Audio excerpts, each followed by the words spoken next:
everyone. MTL Sports Podcast, episode 96. Took a little break from Memorial Day. Hopefully everyone had a good one. I know we did. Get to, enjoy ourselves on a good holiday. But we're back. One episode this week. You'll see us on Thursday. We're going to continue our coverage of the NBA, teams that are already, finished their season. We got Spurs, Pistons, and Hornets today. Going to recap their seasons and take a little look into their offseason, what kind of plans, what kind of moves they might make. We might throw in a little bit of rapid fire at the end. With all that being said, stay tuned.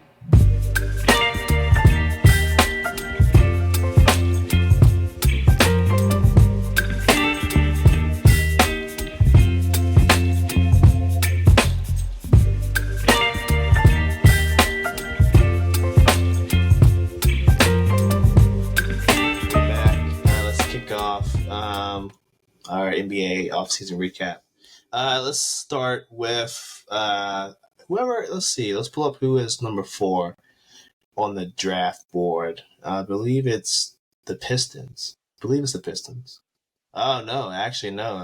It's just the Spurs. So Spurs, one of the worst teams this year.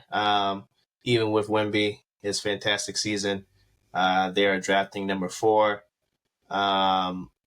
Spurs, they have cap. One of the few teams that do this offseason.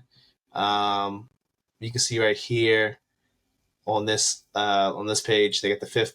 Wait, why did I say the 5th pick? But right here it says, this article is written beforehand. Don't mind this. This is actually number 4. They have number 8, number 35, and number 48 via LA. So, they have a lot of, draft assets to work with. If they want to make trades, they don't necessarily have to. Still pretty young. They got Wemby. They're going to need way more than Wemby. And then if you look at the offseason finances, they got more than. They got a lot to. They got a lot to go. There's no telling that Popovich will make it to the end of it. Okay, that's the big point. Ain't no telling if Popovich is going to be able to hold out, just due to age and all, before they're good again. Yeah, his extension kicks in this season, so I think he has another 3-4 years. We'll see if he makes it to the end, like Lawrence is saying. But Lawrence, go ahead and grade their regular season, and what is their outlook? What should they be looking to do this offseason? I mean, okay, we knew they were going to be bad, so. They checked that box, and they were bad. Yeah. At least for me, I thought they weren't as bad as I thought they were going to be. Because they did beat certain good teams.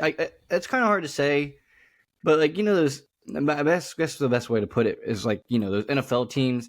When you got those random teams that were always bad, and you don't expect a whole lot of them, and then they just pull out upsets every once in a while, and.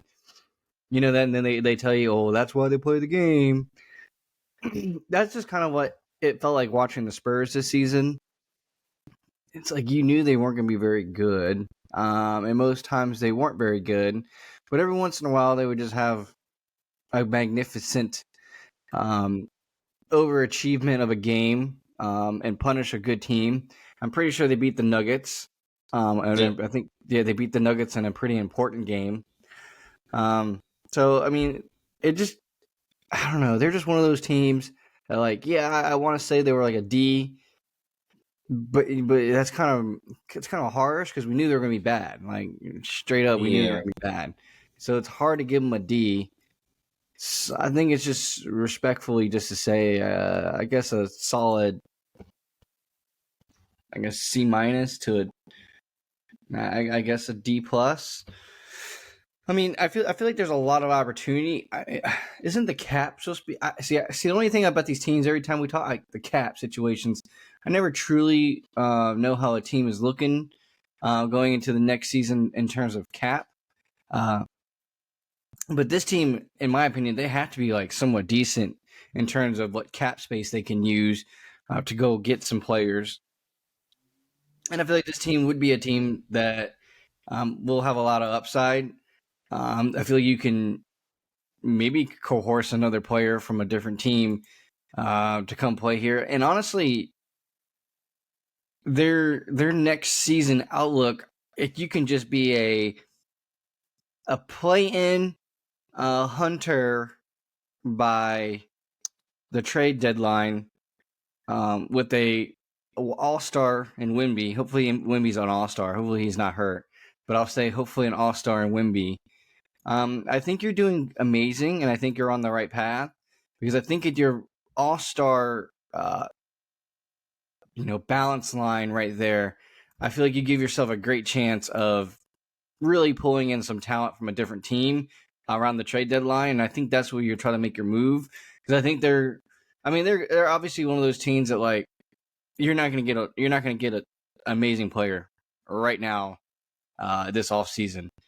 But if you have a lot of momentum going into next year at the trade deadline, you're like a 10-9 seed.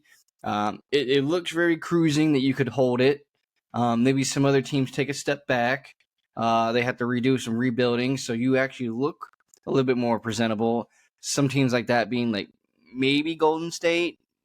Golden State might be having like a 1 year, like a write-off, like, yeah, we knew we were going to be bad this coming year, but, don't worry, 2 years from now, we're fine.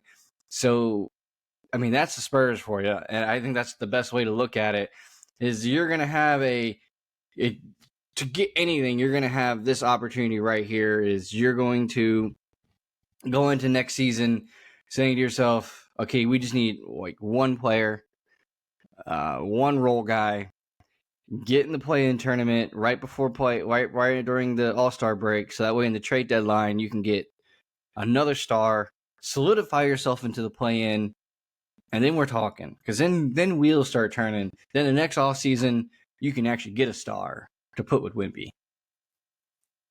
Yeah, I can't disagree with you right there. And especially in terms of grade, very average, I guess, season for them. Even though they were bad, we expected that. Some of the wins that we didn't expect were great to see. I mean, that basically just shows you, hey, this team has potential. But didn't they beat the Suns? Didn't they have a winning record against the Suns or something like that? Yeah, I think they beat the Suns like probably 3 out of 4 times, because I think they're so. in the same division. So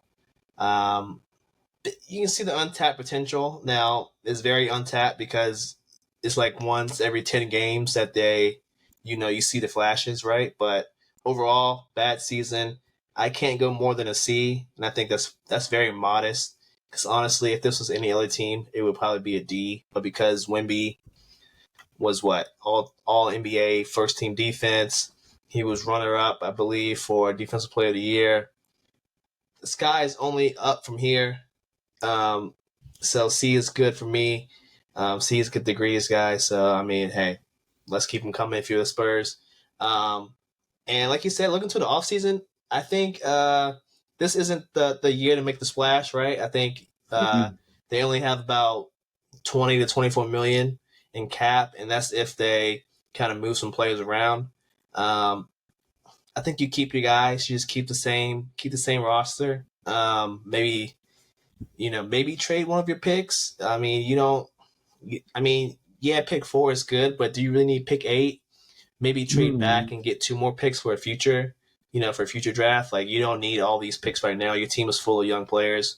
At some point, your roster is just going to be too like John alluded to, too many people on there, and then you can't go out and make trades because your team is just too full. So you don't want that problem, which is what OKC is about to have. But hopefully, they'll rectify that, and we'll talk about that later on. But I think you just try to make Wemby happy with whatever you can. I'm sure he's patient.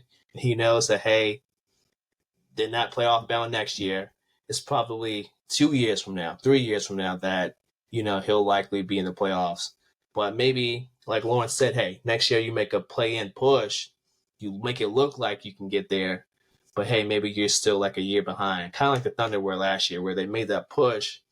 But, in all reality, they were like a year behind. So I think that's where they need to set their milestone is, hey, let's be on the track where the Thunder were. Like, let's kind of be ahead of schedule, but at the end of the day, we're still a year behind. We're playing with house money. you know, we don't really need to make a big splash right now. And you don't want to mess up your cap space situation, especially going forward. You don't want to just go out and trade all your assets, for a guy who has a big contract. And then who knows, he might end up not working with Wemby, So you wanna find the perfect fit for Wemby because players aren't just going to come and just willingly go to San Antonio. I know the kid's great. A lot of people in the league love him, really admire him. They know all of his potential, but it's gonna be only a select few players who can actually play with him. It's not like you can't just go out and just grab an all-star player and just say, "Hey, go play at Wemby," and make them and watch them make magic. I don't think it's going to work like that. So I think you just keep evaluating, and then you get a select few targets that you are 100% sure that can play alongside this kid. Oh, can you pull up the roster again? I think a good point guard for the team is kind of like a Tyus Jones for the Magic, or not the Magic, the Wizards. His brother Trey Jones is there. Exactly. I think Tyus would be really good because he's more of a pass first, but also can still get his buckets when he needs to in certain games. And I think all you really and if you got Wemby, well, you want a really good a lob guy. You need a guy that's going to throw the ball up and get a good lob for a dunk. And Wemby makes it look easy, so they don't need any kind of rock star at it. They just need someone who they just need a little basic Stockton, but not the whole thing. I think Tyus Jones would be good for that. You can go play with his brother. I think what they really need is an efficient scoring second. That's all they really truly need. A point guard that passes the ball, and just a two, because Wemby can get his own. But Wemby, I mean, he has a max out in which points because most but big guys do. I mean, they're shooting twos and getting twos and constantly getting twos. 2 times 12 is only 24. So he gets 12 baskets. He still only got 24 points. And he can still be crazy efficient, but he's giving you a lot on the other end. I think what they really need is a really strong scoring option at number 2 that can just completely wipe over and take over a game, which, at that point, we don't really have a whole lot of those in the league, and the ones that are in the league, they're set. They're not really moving, so. Yeah, I can't agree more. They could definitely do well for 2. The young guys, they'll get better, but you probably at this point you need to probably start to integrate some veterans in the locker room. Maybe just like one at a time. You don't need to be full on Houston Rockets and just bring in a bunch. I feel like at this point, hey, just maybe bring in a vet or two, a guy who's known to that can go out and get buckets. It's beneficial if they want to spend the money. If not, hey, just keep it going the way you're going. You're still going to be bad, so no pressure there, right? But yeah, that's rough. That's the Spurs. Sorry for the Spurs fans out there, especially some of our friends that are watching. Sorry, you're going to be bad for another year or two. But at the light is almost at the end of the tunnel. All right, we're about to see some light maybe next season. Next up, we got the Pistons. Pistons were horrendous. No ifs, ands, or buts about that. I guess their pick last year was good. They got Sir Thompson. They got Cade Cunningham. They got Jaden Ivey. They got Jalen Duren. They moved off of Marvin Bagley, sent him to Washington because they did have a log jam at that power forward / center. I guess they still do because they still have James Wiseman. So they still got a log jam. Maybe they'll figure that out. But I think they have the most cap space this offseason, especially if they decline Evan Fournier's almost $20 million team option.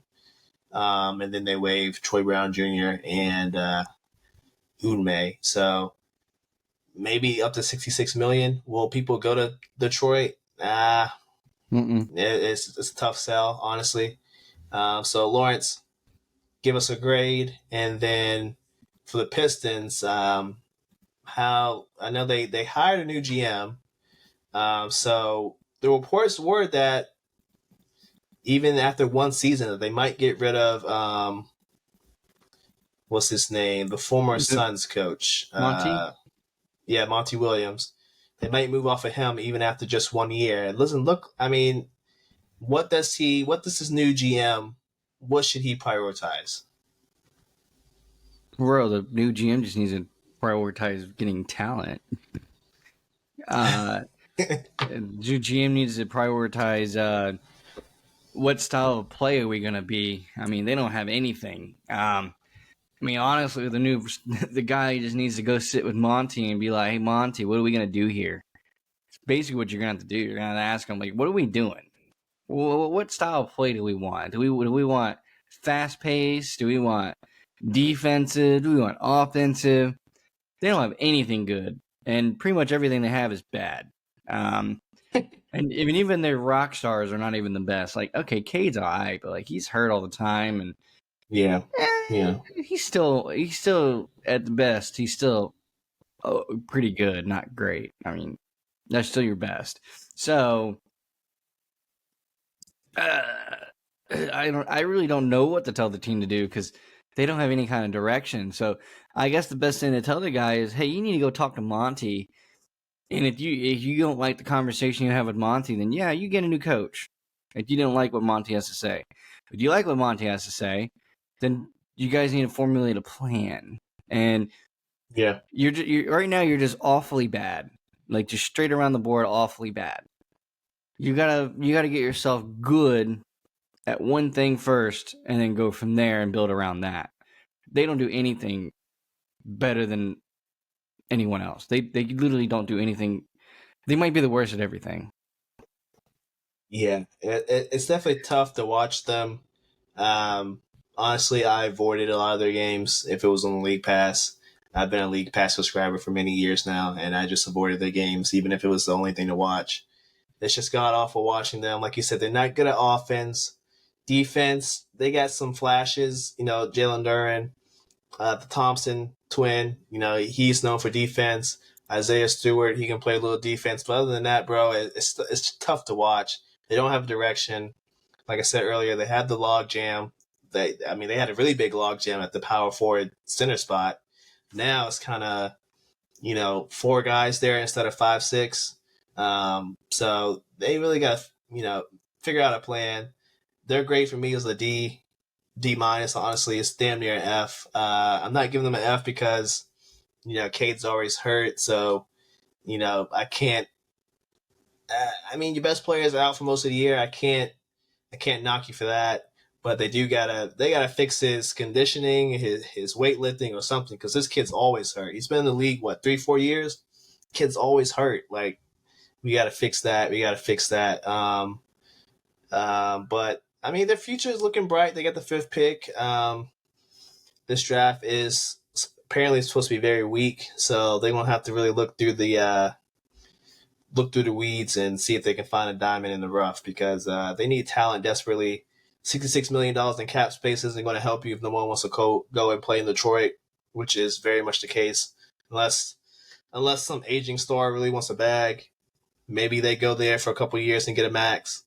I don't foresee that. I think that in today's NBA, if you're a star and you haven't won a chip, you're probably willing to take a little pay cut to go play for the Clippers or go play for Miami or go play for Boston. They're willing to take a little pay cut.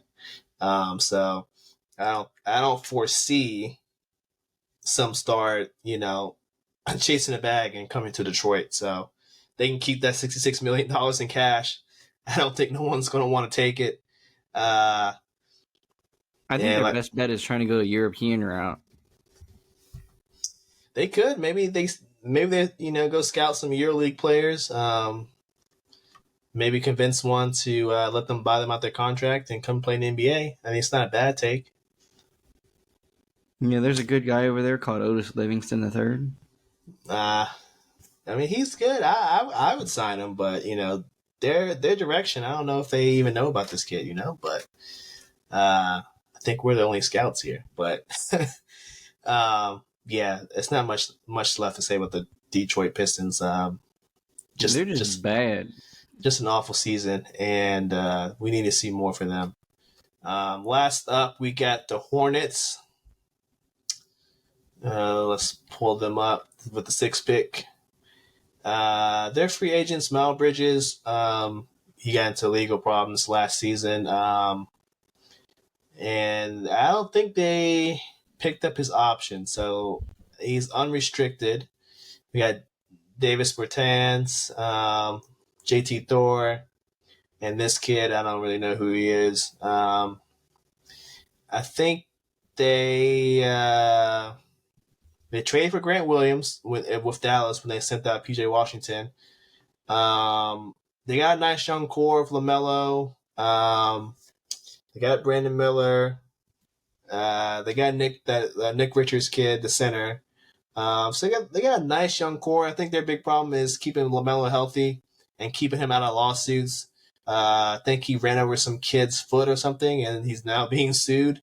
Yeah, you gotta fix all his. You gotta fix all the legal problems that are happening in Charlotte. But regardless, Lawrence, what do you give the Hornets off-season grade or their season grade, and what do they need to do this upcoming off-season to get better? All right. Well, the Hornets. Hornets are one of those teams, like the Pistons, that need everything. I also don't think the Hornets did a whole lot of good. I think the biggest thing the Hornets need to do is learn how to win at home. Maybe to keep some home fans happy, and because I'm not gonna lie. Sometimes I would watch a Hornets game because it was on. Because the little degenerate gambler in me would try to bet on something on that game, and I don't remember back in the day what I was betting on for those games, but I would try to bet on something for those games, and I would be like, damn, there's no one at this game, and maybe the reason why no one was at the game is because they knew they were going to lose before the game even started. It's like the Carolina Panthers, Not everything in Charlotte has to be bad. The soccer team's not very good either. They're pretty bad this year as well. So maybe everything in Charlotte does have to be bad. It's a booming city to live in, but it might be a bust of a city for sports. Well, first things first, I think you just let McCall Bridges just walk off into the sunset. I think you just let all those legal problems that he had behind. You gave him another shot. He didn't play like he did before, which made you want to keep him. He didn't bring that same spark back. And then honestly, it's kind of the same way with the Pistons, except I will say I feel like the Hornets have a better scoring ability than the Pistons. So if I'm them, I say, hey, let's just play hard-nosed offense. Like, we're just going to be bullies. We're going to drive into the paint. We're going to get our points. We're going to have a point guard that likes to do pretty passes. Brandon Miller had to be at least number 3 for Rookie of the Year. He probably would have had some spark to talk about if Wemby wasn't so damn good. Because honestly, I didn't think Chet really blew me away. Wemby blew everything away, but Brandon Miller had a good stretch down the end of the season to, have some talks about him. And honestly, I don't think you can say that Brandon Miller is your focal point in the offense, but I think he's a solidified, strong role player. I think he has the upside to be a very strong star, but I wouldn't say superstar, just a star, borderline, yearly all-star, like maybe 4 rows below the alternates.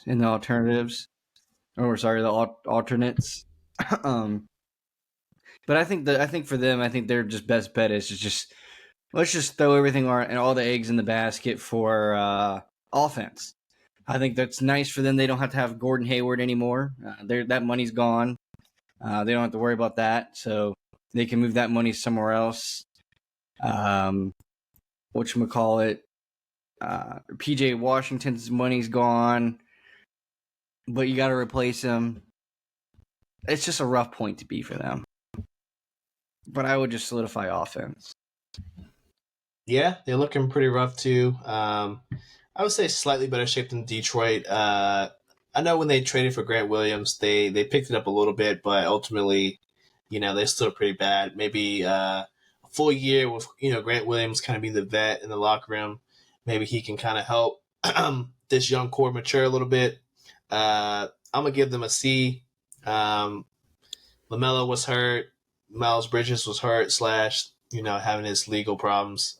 Brandon Miller, I think he was third? I think he was third in Rookie of the Year voting, so he had a nice rookie season. I know he came, early in the season. He was kind of, not playing up to snuff, and then he came out later in the season and started playing really well. So it's only up from here with Brandon Miller.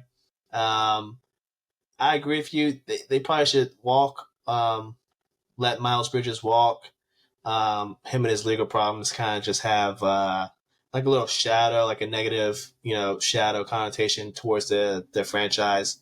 And Michael Jordan just sold his majority share in the team. So maybe these new owners want to go in a new direction. Maybe they want to not have bad press and giving Miles Bridges probably not a max contract, but if they do, even if they contemplate trying to re-sign him, it'll be a decent contract. So maybe you kind of want to get off of that.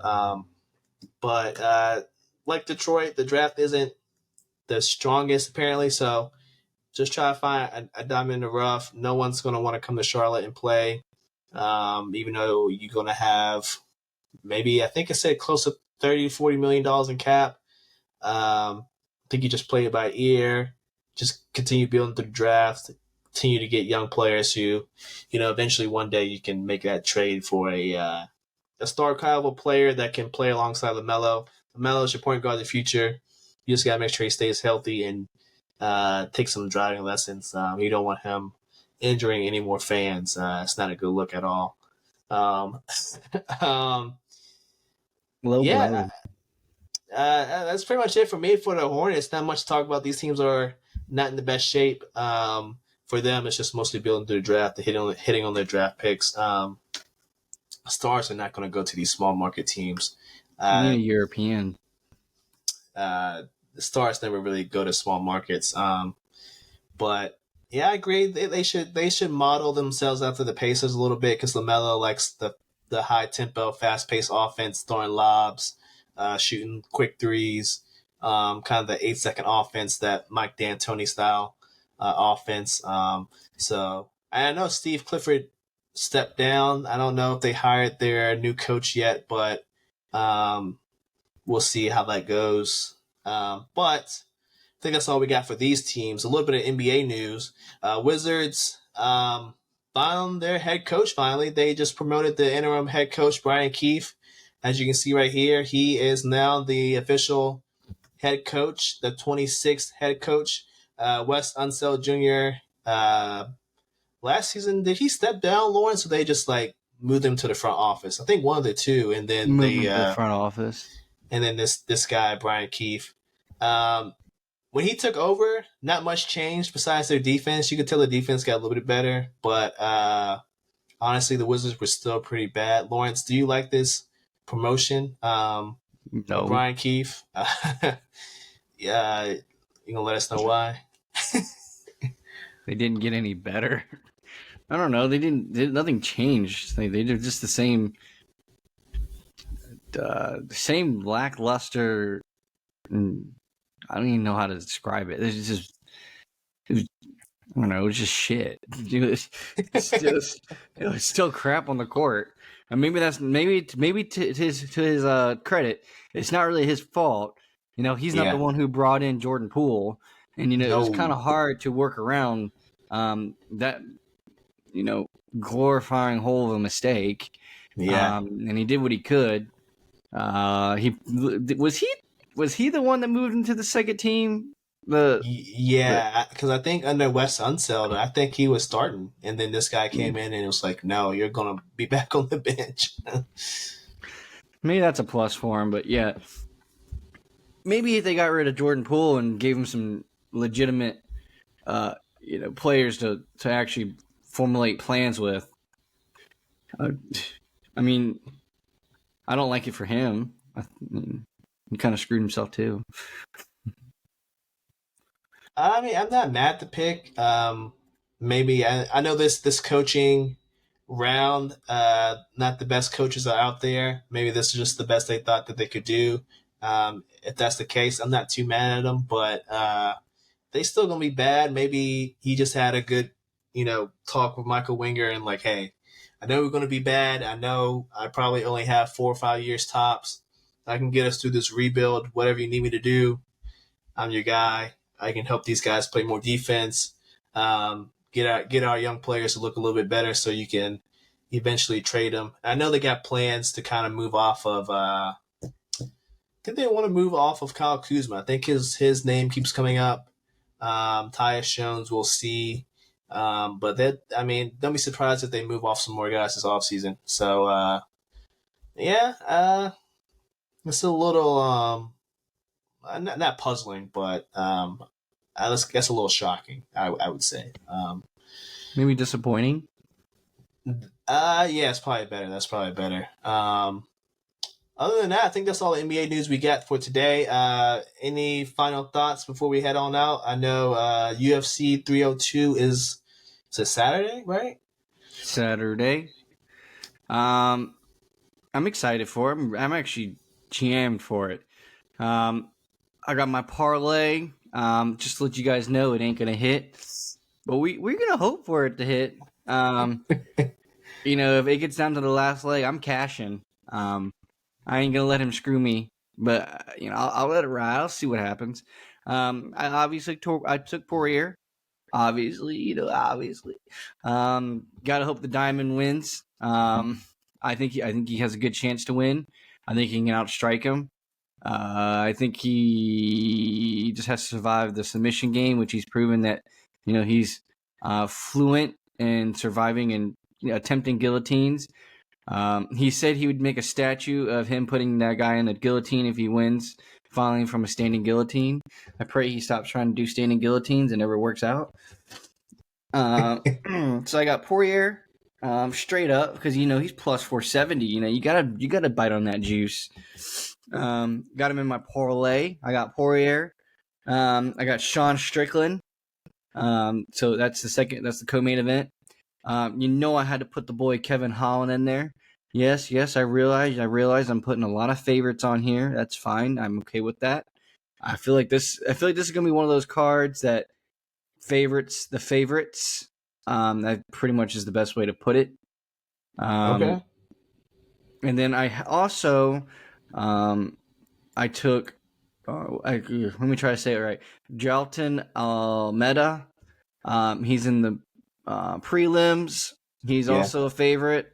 Again, like I said, this card really does favorite the favorites, and that's the little thing I built. I just took all the favorites and I just threw Poirier at the end because I think Poirier is going to win. The Almeida guy, he has to has to come back from his last defeat. He was like a mild or I think a slight underdog in his last fight. And pretty much he won round one like it was nothing, and then went right back to trying to take the guy down and got his head smashed in by Curtis Blades. So he put himself in a compromising position, and he should just roll with it a different way. And maybe you try to scare them on the feet a little bit more, not just go straight. I don't know, straight up grappling. Just mix it up a little bit, but he really needs to fix what he started from the last fight. Fix his run again. He needs to go on a little baby run again. So, yeah, like I said, I took more of the favorites, pretty much all. Poirier's in there, so we rock with Poirier. Awesome. Love to hear it. I know he was on First Take today. Saw that interview. Seems pretty pumped about the fight. I will be tuning in for sure. This is a pretty great card. Can't miss out on this. What else is going on? I think this is the last week of the UFL. Our hometown team not doing too well. I think we are officially out of playoff contention. Just not our year. Maybe this will be the trend. If you just have the good teams, their talent is just going to get poached by the NFL, and then they'll fall to the bottom, and then it's just a never ending cycle. I think who do we play this weekend? We play Memphis, right? We play the Renegades. Mm-hmm. Play the Renegades. I think this is in DC. I think this is the last game because next week is the semifinals. So I don't know. We might be there, but definitely a disappointing season. Because we were just in the finals last year, bro. How did we fall from grace like this? We didn't bring back nearly the same talent that we had last year. Yeah. I mean, that just pretty much summed it all up. The talent we have is just night and day worse.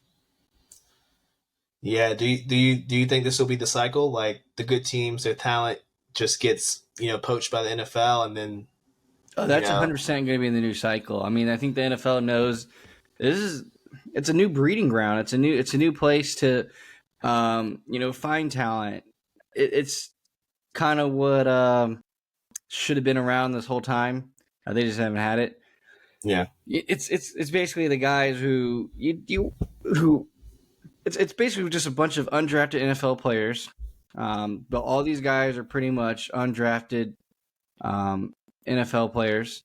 Obviously they didn't get drafted, and they have another chance to prove themselves. And it's kind of like those guys on NFL rosters, undrafted free agent turns into something. It's just 8 of them times 53, all in a league, and it gives you another chance to basically have preseason for 8 weeks before the season, basically before your mini camps even start. I mean, pretty much they've only had rookie mini camps. And then what is it? Voluntary camps. They haven't even had mandatory camps yet. So, and that's all going to end before their season even begins. It's just, I guess another Canadian Football League, but we never really poach people from Canadian Football League. Yes, that's not usually the case. Maybe because it's a stateside. They play the game a little different over there.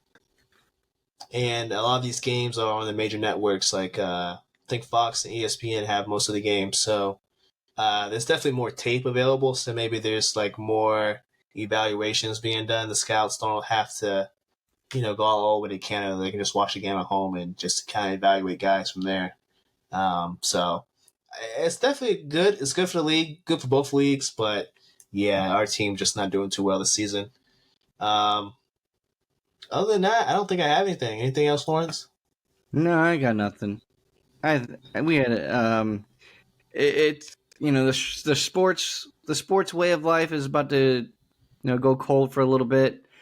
It's a little sad and unfortunate. Who knows? We might start getting a little wild out here and talking a little about whatchamacallit, WNBA. Who knows? But yeah, so far everything's been a little quiet for us. Yeah, we got one more game left potentially in the Western Conference Finals. Boston already won, so we got Dallas tomorrow, or this you guys will see this Thursday. So Thursday night's Dallas, and then the finals don't start until June 6th. So basically, we'll be cold for a week. I think only hockey. I think only the Stanley Cup is going on, or is about to go on. And then we got WNBA. So the little lull period, yeah, it's gonna suck, but we'll still give you guys some good content. Don't worry about that. Other than that, guys, we're going to head on out. MTL Sports Podcast, episode 96, almost at 100. Thank you guys for watching. Thank you guys for listening on Spotify, all that good stuff. And we're going to head on out. Peace out.